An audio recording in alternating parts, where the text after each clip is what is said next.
रसायन विज्ञान की मूल अवधारणा पार्ट 4 में हम लोग पढ़े थे आणविक सूत्र, मूलानुपाती सूत्र और प्रतिशत संगठन कैसे निकालते हैं।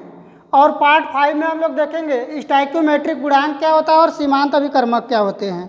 तो सबसे पहले हम लोग बात करते हैं स्टोइकियोमेट्रिक गुणांक का। तो पहले हम लोग बात करते हैं स्टोइकियोमेट्रिक होता क्या है। तो देखिए स्टोइकियोमेट्रिक जो है ग्रीक वर्ड है, ये दो वर्ड से मिलकर बना होता है। पहला वर्ड होता है स्टोइकियोन और दूसरा जो वर्ड होता है मेट्रिन। मेट्रोन होता है, मेट्रोन। ठीक, दो वर्डों से मिलकर बना है स्टोइकियोमेट्रिक और इसको हिंदी में कहते हैं रस समीकरण मिति। स्टोइकियोन और मेट्रोन। स्टोइकियोन का अर्थ होता है आपका तत्व और इसका जो अर्थ होता है मापना। ठीक, तो सिंपल सा यहीं से डिफिनीशन दे देंगे। किसी रासायनिक अभिक्रिया में अभिकारक तथा उत्पादों का मात्रात्मक संबंध ही स्टोइकियोमेट्री कहलाता है। एक बार और सुन लेते हैं। किसी अभिक्रिया में अभिकारक तथा उत्पादों के मध्य मात्रात्मक संबंध को ही हम लोग क्या कहेंगे, स्टोइकियोमेट्रिक कहेंगे। अब यहाँ पर बात करते हैं स्टोइकियोमेट्रिक गुणांक क्या होगा। तो बस सिंपल सी बात है, जैसे कि एग्जाम्पल लेकर चलते हैं हम लोग। जैसे आपका N2 + 3H2 गिव्स 2NH3। ठीक है, तो यहाँ पर अगर देखा जाए तो ये आपका 1 ग्राम है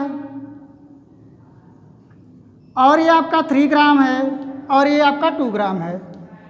ये मान लीजिए, या तो इसको हम लोग मान लेते हैं, इसको ग्राम में मानेंगे तो इसका ग्राम कितना हो जाएगा, 14 दूना 28। और ये आपका हो जाएगा, एक हाइड्रोजन का कितना होता है 1, तो 3 दूना 6। और ये आपका हो जाएगा NH3 के लिए 17 दूना 34 ग्राम। ठीक, यदि हम लोग बात करते हैं मोलों का तो ये 1 मोल है और ये आपका 3 मोल है। ठीक है, और ये आपका 2 मोल है ये। तो यहाँ पर हम बात कर रहे हैं कि स्टोइकियोमेट्रिक गुणांक क्या होता है। स्टोइकियोमेट्री तो आपको बता दिए कि स्टोइकियोमेट्रिक का अर्थ होता है तत्व का मापना।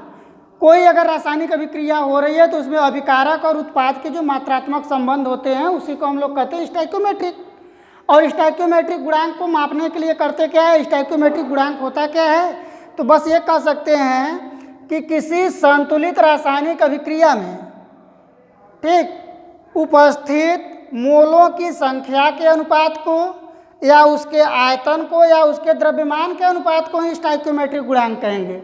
जैसे अगर बात करते हैं तो यहाँ पर अगर देखेंगे तो ये कितना है आपका 1 मोल, ये कितना है 3 मोल, ये आपका है 2 मोल।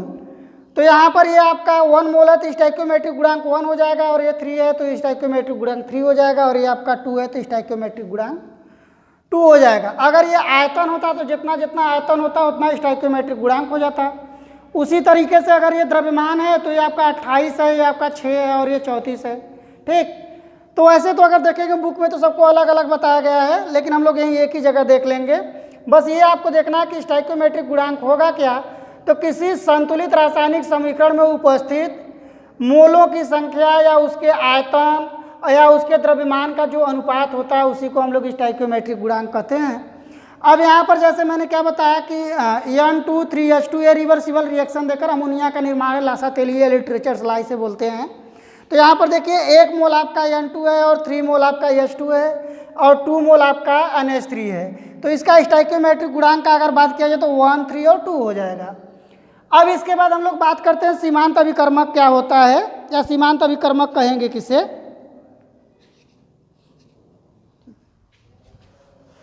या तो इस पर गणनाएं भी हैं, तो थोड़ा गणना भी देख लेते हैं हम लोग स्टोइकियोमेट्रिक गुणांक का गणना कैसे करेंगे। जैसे देखिए एक क्वेश्चन है आपका कि 16 ग्राम मेथेन के दहन से प्राप्त जल में द्रव्यमान का परिकलन कीजिए। तो देखिए 16 ग्राम मेथेन को आपको जलाना है। तो जब 16 ग्राम मेथेन है तो मेथेन का फार्मूला होता है आपका CH4 और किसी चीज़ को जलाने के लिए आवश्यकता होती है ऑक्सीजन की। जब इसे आप जलाएंगे तो टूटेगा आपका CO2 और जल में H2O + CO2 में, ठीक है। अब मैंने क्या कहा कि स्टोइकियोमेट्रिक गुणांक कैसे निकालते हैं, संतुलित समीकरण से। तो यदि इस इक्वेशन को हम लोग अगर बैलेंस कर देते हैं तो यहाँ पर 2 हो जाएगा। और मोलों की संख्या बात की जाए तो ओनली गैस के लिए हम लोग बात करते हैं। तो यहाँ पर देखिए आपका ये भी गैसियस फॉर्म में है, ये भी गैसियस फॉर्म में है, ये भी गैसियस फॉर्म में है और ये भी गैसियस फॉर्म में है। और इसके मोल की संख्या की बात किया जाए तो ये आपका 1 मोल होगा, ये आपका 2 मोल होगा, समझ रहे हैं। और ये आपका 1 मोल और ये भी आपका 1 मोल होगा, ठीक। तो क्वेश्चन आपका यही कह रहा है कि 16 ग्राम मेथेन के दहन से प्राप्त जल में जल के द्रव्यमान का परिकलन कीजिए। तो 1 ग्राम या 1 मोल मेथेन का द्रव्यमान कितना है आपका, 1 मोल CH4 का द्रव्यमान है आपका 16 ग्राम, ठीक।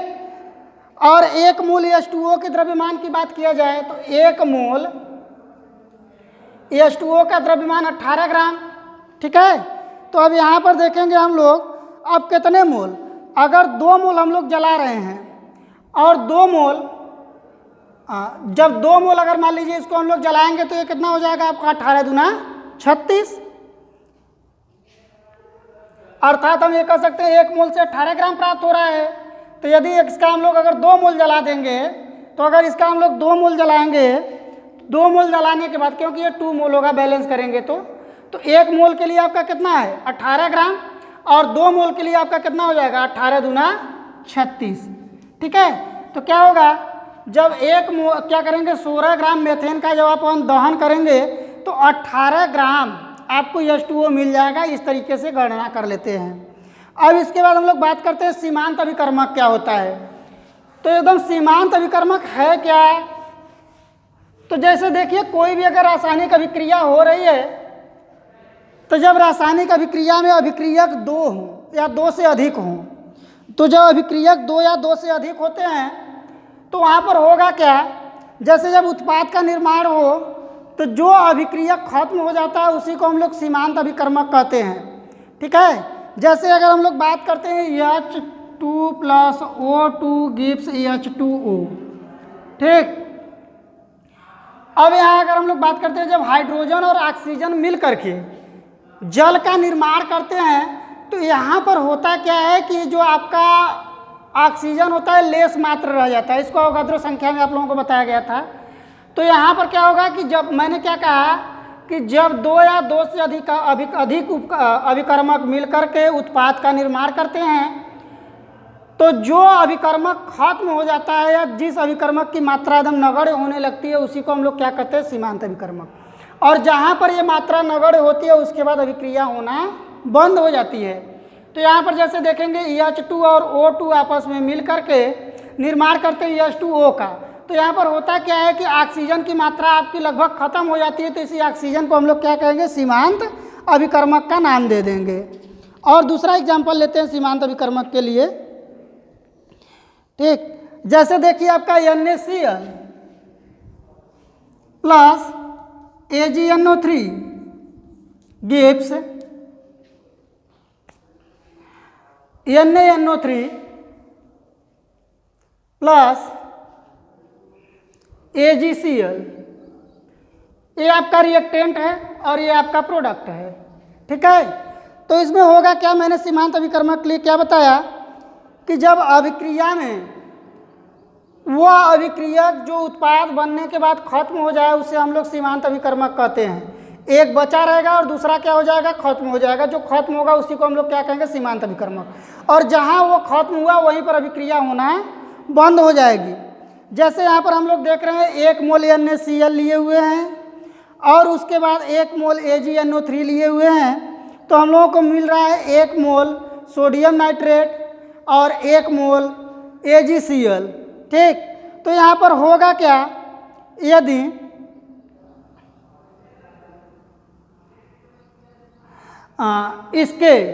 अगर इसके मात्रा को हम लोग बढ़ा दें और इसके मात्रा को कम रहने दें तो होगा क्या, ये आपका जो कम मात्रा जिसकी होगी वही क्या हो जाएगा आपका सीमांत अभिकर्मक। सिंपल सी बात, जैसे अगर हम लोग देख रहे हैं, जैसे इस एग्जाम्पल मैंने आपको बताया इसी में देख लीजिए। मान लीजिए इसको हम लोग ले लीजिए 10 ग्राम और इसको ले लिए 5 ग्राम। तो ये 5 ग्राम है और ये 10 ग्राम है, और जो प्रोडक्ट बना आपका मान लीजिए 10 ग्राम बना।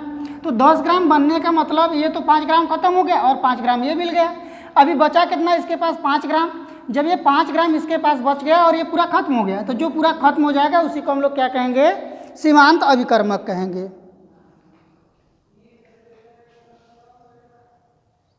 ठीक, अब इसमें देखिए एक हेडिंग और आपका बचा हुआ है, उसको देख लेते हैं।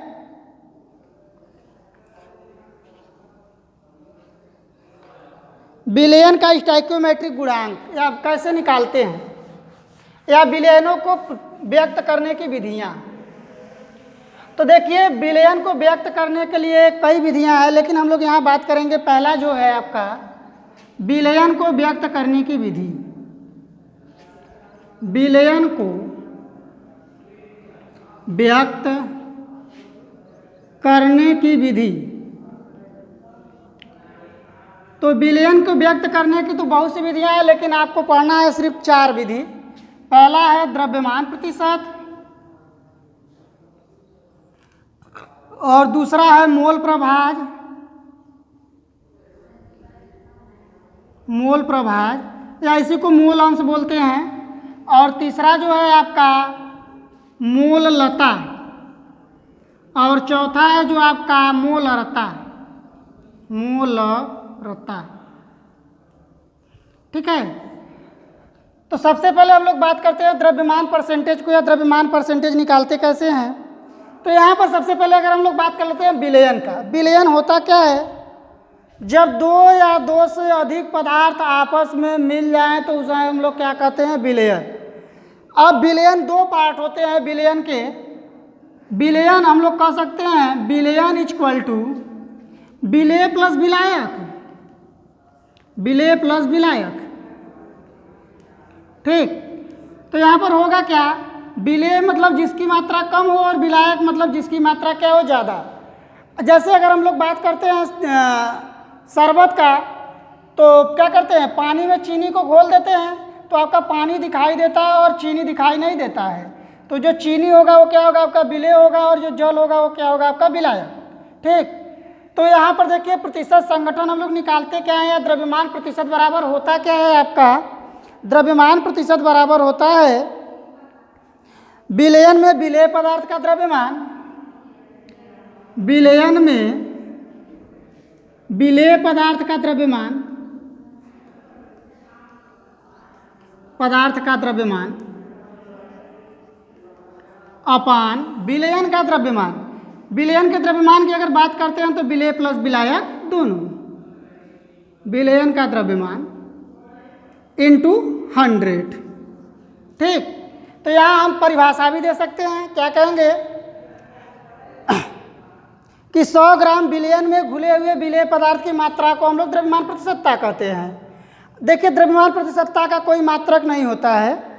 ठीक, जैसे अगर हम लोग बात कर लेते हैं कि एक आप 100 ग्राम विलयन बनाए हैं, तो 100 ग्राम विलयन बनाए हैं जिसमें आपका पानी 90% है और चीनी आपका 10% है। तो टोटल अगर उसको हम लोग देखेंगे तो आपका 10% क्या होगा? विलेय पदार्थ, विलेय चीनी 10%, और विलायक की बात किया जाए तो विलायक आपका 90% क्या हो जाएगा? जल हो जाएगा। अब उसके बाद हम लोग निकालते हैं मोल प्रभाज।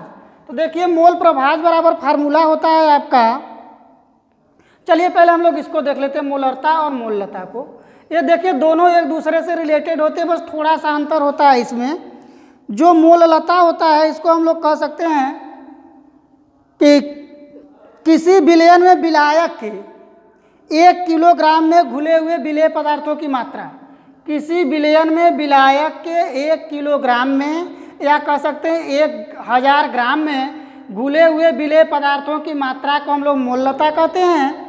और मोललता को जो है कि व्यक्त करते हैं कैपिटल M से, इसे हमेशा व्यक्त करेंगे, ठीक है, सॉरी स्मॉल m, इसको स्मॉल m से व्यक्त करते हैं। और इसका जो मात्रक होता है मोल प्रति किग्रा, मोल प्रति किग्रा। ठीक, मोल प्रति किग्रा। और यहाँ पर जो मोलरता है और मोलरता को व्यक्त करते हैं आपका, मोलरता का डिफिनीशन क्या देंगे? किसी विलयन में विलायक के 1 लीटर या कह सकते हैं 1 लीटर या 1000 ml में घुले हुए विलेय पदार्थों की मात्रा को मोलरता कहते हैं और इसको प्रदर्शित करते हैं कैपिटल एम से। और इसका मात्रक जो है यहाँ जो मोल प्रति किग्रा है इसके स्थान पर हो जाएगा मोल प्रति लीटर, मोल प्रति लीटर। अब यहाँ बात आ गया निकालेंगे कैसे, देखिए फार्मूला होता है यहाँ पर स्मॉल एम बराबर n/v, ठीक। तो अब देखिए कैपिटल एम कर दीजिए, कैपिटल एम बराबर, तो ये इसके लिए है जहाँ n होता है आपका मोलों की संख्या, जहाँ n बराबर मोलों की संख्या। तो मोलों की संख्या हम लोग निकालते हैं कैसे, भार बटे अणुभार से। और ये आपका है क्या, आयतन, आयतन ml में होता है।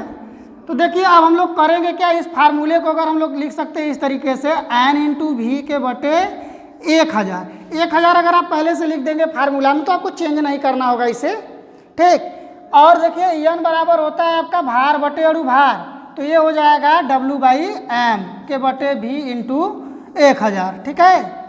ये W जो होता है हम लोग कह सकते हैं ये अणुभार होता है और ये भार होता है, भार बटे अणुभार, ठीक, इस तरीके से।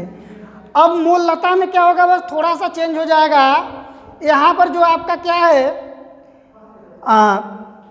विलयन में विलेय प्लस विलायक का जो आयतन है यहाँ हो जाएगा आपका ग्राम। मतलब क्या हम लिख सकते हैं स्मॉल m बराबर, इसके लिए लिख सकते हैं स्मॉल m बराबर n के बटे मान लीजिए कैपिटल M, कैपिटल M हम लोग लगा रहे हैं किसके लिए, द्रव्यमान के लिए, ठीक, और इंटू 1000। आंसर तो दोनों के सेम आते हैं सवाल लगाने पर, लेकिन क्या होगा कि इसका मात्रक जो होता है चेंज हो जाता है। इसका मात्रक आपका हो जाएगा मोल प्रति किग्रा और इसका हो जाएगा मोल प्रति लीटर, ठीक। अब यहाँ पर देखिए मोल प्रभाज क्या होता है उसको देख लीजिए।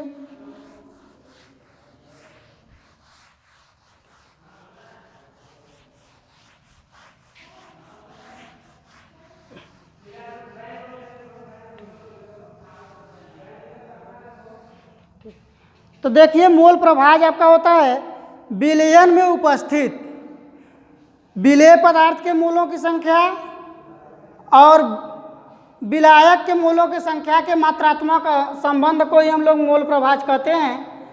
और यहाँ देखिए जो मोल प्रभाज होता है इसको हम लोग निकालते हैं। जैसे मान लीजिए एक मान लेते हैं XA और दूसरा मान लेते हैं XB, ठीक है।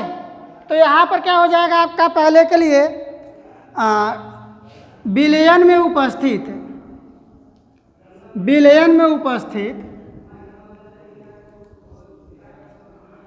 A के मोलों की संख्या,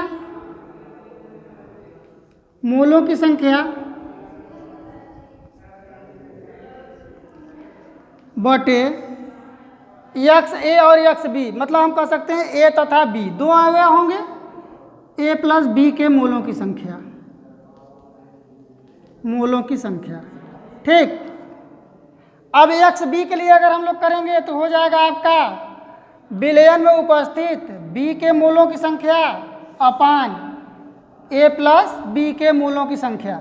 इससे निकाल लेंगे, या तो अगर एक हमें निकल जाता है तो उसके बाद दूसरे को निकालने के लिए 1 में से माइनस कर देते हैं तो वो निकल जाएगा, ठीक।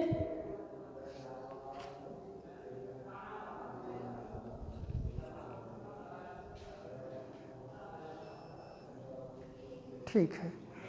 अब यहीं पर आपका जो है पहला चैप्टर मोल कॉन्सेप्ट या तो रसायन विज्ञान की मूल अवधारणा, ये चैप्टर आपका खत्म, ठीक है। तो आप लोग न्यूमेरिकल लगाएंगे इसका, और जो न्यूमेरिकल नहीं समझ में आएगा उसको आप लोग ग्रुप में सेंड कर देंगे।